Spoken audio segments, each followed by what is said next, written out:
عشق حسین میں بو بہتی رہی فرات، بہتی رہی فرات، بہتی رہی فرات، بہتی رہی فرات، بہتی رہی فرات۔ الحمدللہ الحمدللہ نحمده ونستعینه ونستغفره ونؤمن به ونتوکل علیہ ونعوذ باللہ من شرور انفسنا ومن سیئات اعمالنا من یهده اللہ فلا مضل له ومن یضلل فلا هادی له ونشهد ان لا الہ الا اللہ وحدہ لا شریک له ونشهد ان سیدنا ونبینا ومولانا محمد عبدہ ورسولہ۔ درود شریف پڑھ لیجیے۔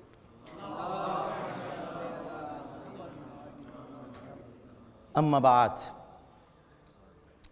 ہمارے بہت ہی قابل احترام جناب پیر سید فراست علی قادری صاحب، اور یہاں پر جناب وسیم بھائی بھی تشریف فرمائیں، جناب ریحان قریشی صاحب، جناب شہریار طارق صاحب، جناب افسار عالم صاحب، جناب محمد ساجد جاوید سلطانی صاحب، جناب محمد سلیم صاحب، جناب شمائل صاحب، اور ہمارے جناب رشید علی عبید صاحب، تنویر حسین شاہ صاحب، جتنی شخصیات، علی محمد خان صاحب، جو یہاں تشریف فرمائیں، سب کو، اور پوری دنیا میں ہماری نشریات دیکھنے والے ناظرین کو انتہائی ادب اور احترام کے ساتھ السلام علیکم۔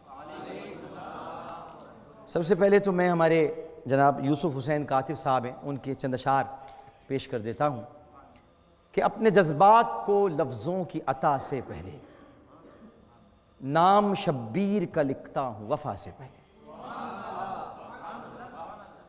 ظلم جتنا بھی ہو یہ درس ہمیں دیتا ہے، زور باطل کا ہی تھا کرب و بلا سے پہلے، دیکھ کر نو کے سنا پر وہ تلاوت ان کی، مر گیا دشمن شبیر قضا سے پہلے، مر گیا دشمن شبیر قضا سے پہلے، اور شدت پیاس بھی ہے جنگ کی تیاری بھی، شدت پیاس بھی ہے جنگ کی تیاری بھی، ایک قیامت تھی قیامت کی فضا سے پہلے، کیسے کر لیں وہ بھلا بیعت تیرے ہاتھ یزید، کیسے کر لیں وہ بھلا بیعت تیرے ہاتھ یزید، جو وفادار ہیں محبوب خدا سے پہلے۔ یہاں پہلے ذرا دوسرے انداز میں، جو وفادار ہیں محبوب خدا سے پہلے، جو پہلے محبوب خدا سے وفادار ہیں، وہ تیری بیعت کیسے کریں؟ یوم عاشور یہ کہتی تھی زمین کربل، یوم عاشور یہ کہتی تھی زمین کربل، سوچ ایک بار یزید ایسی خطا سے پہلے، منکر رتبہ شبیر کو کہہ دو کاتب، منکر رتبہ شبیر کو کہہ دو کاتب، شہر بھی تجھ سے مماثل تھا قضا سے پہلے۔ میں تو آپ کو پتہ ہے نا، یکم سے اب 10 محرم تک یہ شیعہ سنی مسئلے میں پڑا ہی نہیں ہوں، کیونکہ میرے ساتھ تو ویسے ہی مسئلہ ہے، ذکر فاروق اعظم کروں تو سنی ہو جاتا ہوں، ذکر حسین کروں تو شیعہ ہو جاتا ہوں، میں کروں تو کیا کروں؟ تو میں نے کہا بھئی یہ چکر ہی ختم کروں، حسینی اور یزیدی بنا دیتا ہوں۔ اب میں اس لیے ان معاملات میں پڑھتا نہیں کہ ہر ایک کو وضاحت دینے کی ضرورت نہیں ہے، اگر یہ محفلیں اللہ کی رضا اور اس کے حبیب کی خوشنودی حاصل کرنے کے لیے سجائی جا رہی ہیں، دین میں ان کا کہیں ذکر نہیں ہے، میں نے یہ نہیں کہا کہ یہ دین ہے، یہ دین نہیں ہے، یہ نبی کی دین ہے، اور دین اسی کو ملتی ہے جو مانگتا ہے، جو نہیں مانگتے انہیں نہیں ملتی، جو نہیں مانگتے انہیں نہیں ملتی۔ تو کچھ تحاریر نظر سے گزری اور ان میں یہ بار بار کہا گیا کہ امام علی مقام سیدنا حسین علیہ السلام کی شہادت میں یزید کا کوئی قصور نہیں تھا، کیونکہ وہ براہ راست ان اعمال میں ملوث نہیں تھا۔ یہ تحریر میں نے خود پڑھی۔ اچھا، اگر اس منطق کو درست مان لیا جائے تو پھر سیدنا ابراہیم علیہ السلام کو بھی آگ میں پھینکنے والا نمرود نہیں تھا؟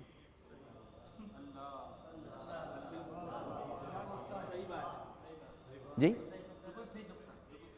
نہیں، نمرود نے تو نہیں پھینکا تھا، بلکہ اس کا کوئی درباری تھا، کوئی درباری تھا۔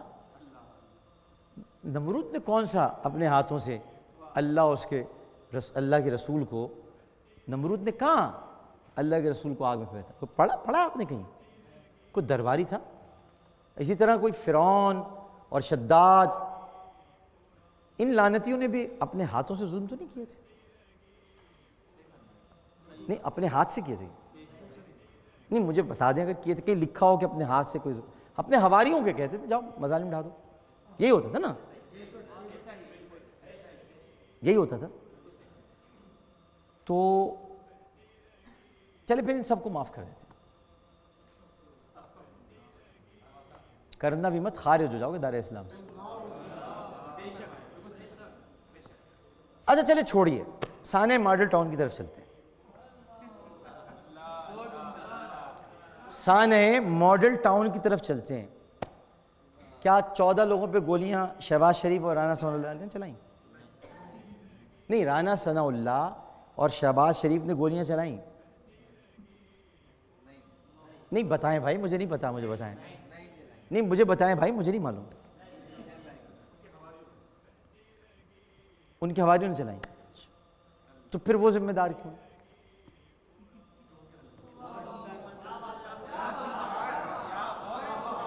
بھائی ان کے حواریوں نے چلائیں تو وہ ذمہ دار کیوں ہیں؟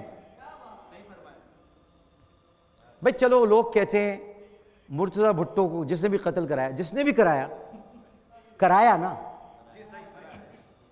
قتل، جس نے کیا اس کا نام نہیں لے رہا کوئی۔ بھائی بات نہیں سمجھ، جس نے کیا اس کا کوئی نام نہیں لیتا، کرایا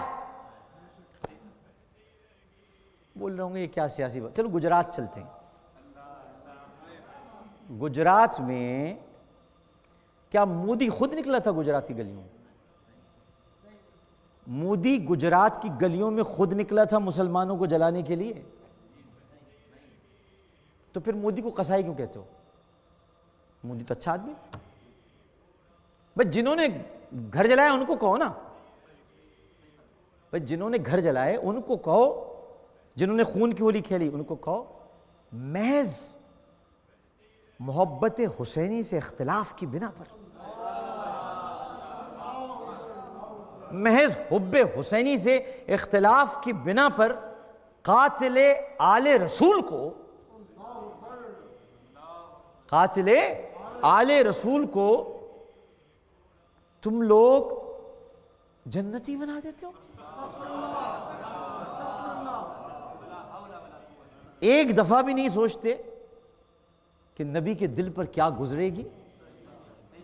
میں تو امام علی مقام کو مخاطب کر کے کہتا ہوں، حد ہی نہیں حسین تیرے انتقام کی۔ چلو آج جواب دے دیتا ہوں میں، حد ہی نہیں حسین تیرے انتقام کی، لفظ یزید گالی سے بدتر بنا دیا۔ حد ہی نہیں حسین تیرے انتقام کی، لفظ یزید گالی سے بدتر بنا دیا۔ تو 3 دن کے بعد، 10 محرم کی 3 دن کے بعد 61 ہجری 13/10/680 عیسوی، 13/10/680 عیسوی 61 ہجری، 3 دن بعد، 3 دن بعد امام زین العابدین کی نشاندہی پر ترتیب دی گئیں جگہیں اور قبیلہ بنی اسد نے شہدائے کربلا کی تدفین کا کام سر انجام دیا۔ کربلا کے اطراف قبیلہ بنی اسد کا ایک گاؤں آباد تھا۔ پہلی مرتبہ امام سجاد علیہ السلام نے ان کی نگرانی میں قبیلہ بنی اسد کے لوگوں نے ان قبروں کی تعمیر کا کام کیا، اور امام علی مقام کی جب قبر بنائی جا رہی تھی تو کھجور کے 4 تنے امام کی قبر کے چاروں طرف گاڑ دیے گئے، اور ان پر کھجور کے پتوں سے ڈالی ہوئی چھت یہ بنا دی گئی تاکہ پتہ چلے کہ یہ امام کی قبر مبارک ہے۔ اب یہ میں کیوں بتا رہا ہوں، اس کی وجہ بتاتا ہوں، وجہ بتاتا ہوں۔ اس کے بعد کوئی 65 یا 66 ہجری ہوگی غالباً، تو ابراہیم بن مالک بن اشتر، مالک اشتر کے صاحبزادے، ان کو مختار ثقفی نے بھیجا اور انہوں نے تربت کے گرد 4 دیواری قائم کروائی، مسجد بھی تعمیر ہوئی یہاں پر، اور اس وقت جو تھی وہ تعمیر جو تھی وہ مٹی اور گارے کی اینٹوں سے کی۔ سن 171 عیسوی ہے، 171 ہجری ہے اور 814 عیسوی ہے۔ اس میں عباسی بادشاہ ہارون رشید، اس نے امام حسین اور حضرت عباس علیہ السلام کے روضوں سمیت پوری کربلا کو مسمار کر دیا۔ پھر کیا کس نے کیا؟ عباسی خلیفہ نے۔ یہ بھی سید تھے، یہ بھی سادات تھے، تو آج کل تو سادات کا بھی نہیں پتہ چلتا نا۔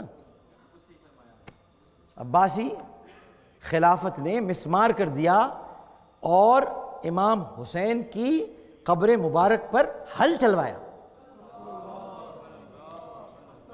میں کیوں بتا رہا ہوں، اس کی وجوہات بتاؤں گا میں آپ کو، وجوہات بتاؤں گا۔ اور قبر کے موجود جو بیری کا درخت تھا اس کو بھی کٹوا دیا۔ 198 ہجری 814 عیسوی مامون تخت نشین ہوا، مامون الرشید، اور اس نے اہل بیت علیہ السلام کے چاہنے والوں کو اپنے قریب کرنے کے لیے، محبت حسینی میں نہیں، اہل بیت کے چاہنے والوں کو اپنے قریب کرنے کے لیے، تاکہ اپنے بھائی کے قتل کے بعد جو سیاسی خلفشار پیدا ہوا ہے اس کو تھوڑا وہ کم کر سکے، اس نے 232 ہجری 814 عیسوی کو، یعنی مطلب اس سے پہلے، اس کے بعد تو متوکل آ گیا تھا، اس نے دوبارہ تعمیر کرائی، وہ جو مسمار کر دی گئی تھی۔ متوکل جو تھا وہ مولا علی سے شدید بغض رکھتا تھا، متوکل باللہ سار صاحب، اور اس نے اپنے دور حکومت میں 4 مرتبہ امام حسین کے روضہ مبارک کو شہید کیا۔ کتنی مرتبہ؟ 4 مرتبہ۔ میں بتا رہا ہوں کہ کربلا والے پہ کربلا کے بعد بھی کربلا آتی رہی ہے، بتانا یہ چاہتا ہوں، بار بار کربلا آتی رہی۔ 4 مرتبہ روضہ مبارک کو شہید کیا، اور آخری مرتبہ اس نے کوئی 247 ہجری اور 861 عیسوی تھا، اس میں مرقد مبارک کو آخری مرتبہ اس نے شہید کرنے کی جسارت کی، اور اس کے بعد پھر عباسی آیا تھا منتصر باللہ، اس نے روضہ مبارک کو تعمیر کیا، اس کی توسیع ہوئی، اور پھر اس کے بعد سے توسیع ہوتی جا رہی ہے، ہوتی جا رہی ہے، ہوتی جا رہی ہے۔ میں یہ بتانا چاہتا ہوں کہ امام علی مقام نے در حقیقت شہید ہو کر بھی بتایا، شہید ہو کر بھی بتایا، شہید ہو کر بھی بتایا کہ مجھ سے دشمنی، مجھے قتل کرتے وقت رکھو گے، مجھے قتل کیا، میرے بعد میری تربت سے رکھو گے، تربت کو مسمار کیا، اس کے بعد میری آل سے رکھو گے، روزوں کو گرایا، لیکن یہ مت بھولنا کہ ہم آل رسول ہیں، یہ مت بھولنا ہم آل رسول ہیں، تم گرانے کی کوششیں کر لو، تم گرانے کی جتنی چاہے کوششیں کر لو، ہمارے مزارات کی توسیع ہوتی رہے گی، ہوتی رہے گی، ہوتی رہے گی۔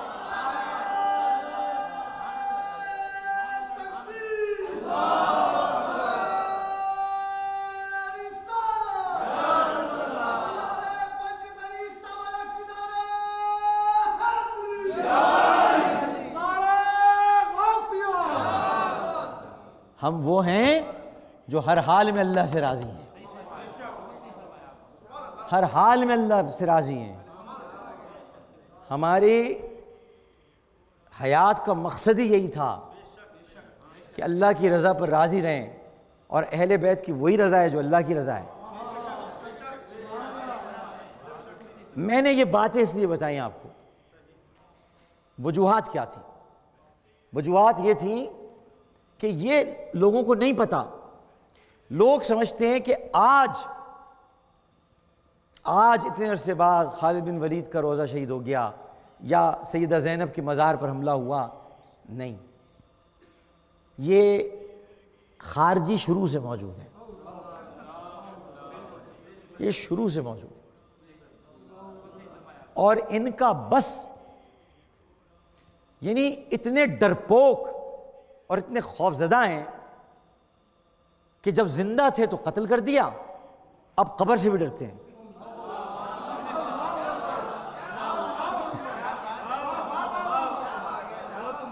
بہتی رہی فرات